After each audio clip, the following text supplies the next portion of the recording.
Welcome to Candid Africa, truthful and unapologetic. Mr. President, ladies and gentlemen, a year ago,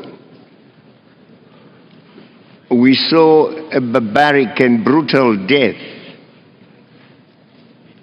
of the head of state of Libya, a representative of his country, a member of the African Union. That death occurred in the context in which NATO was operating supposedly in order to protect civilians. As we in spirit join the United States in condemning that death, shall the United States also join us in condemning that barbaric death of the head of state of Libya, Gaddafi? It was a loss, a great loss to Africa, a tragic loss to Africa, occurring in circumstances in which NATO had sought the authority of the United Nations Security Council under Chapter 7 to operate in Libya in protection of civilians who were said to be at the mercy of the government of Libya led by Colonel Gaddafi.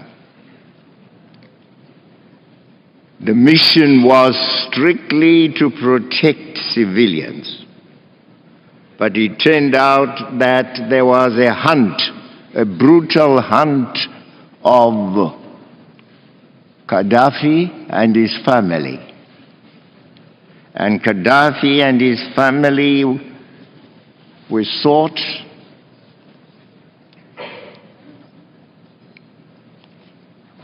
NATO caught up with them. They suffered the brutal deaths that we know about, Gaddafi and some of his children.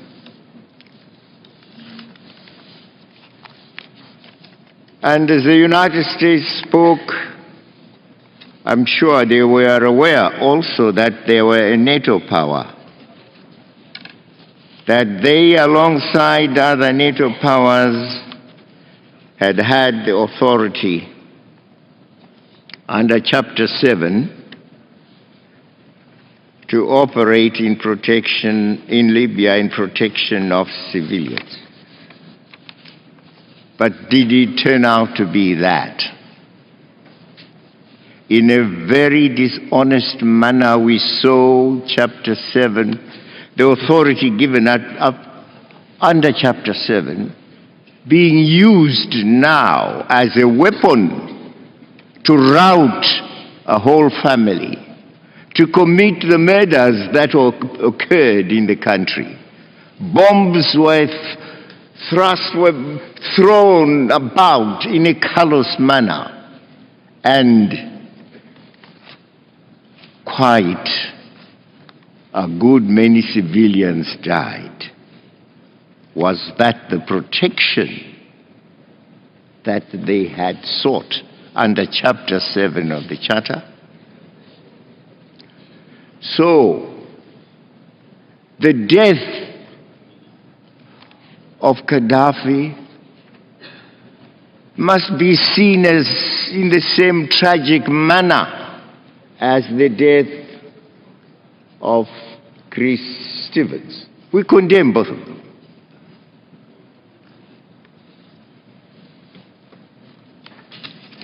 Let me begin by reaffirming the rightful and important role of the United Nations in the management of issues affecting international peace and security. In the quest for a more just and equitable international order, Zimbabwe remains strongly opposed to unilateralism and is committed to multilateralism.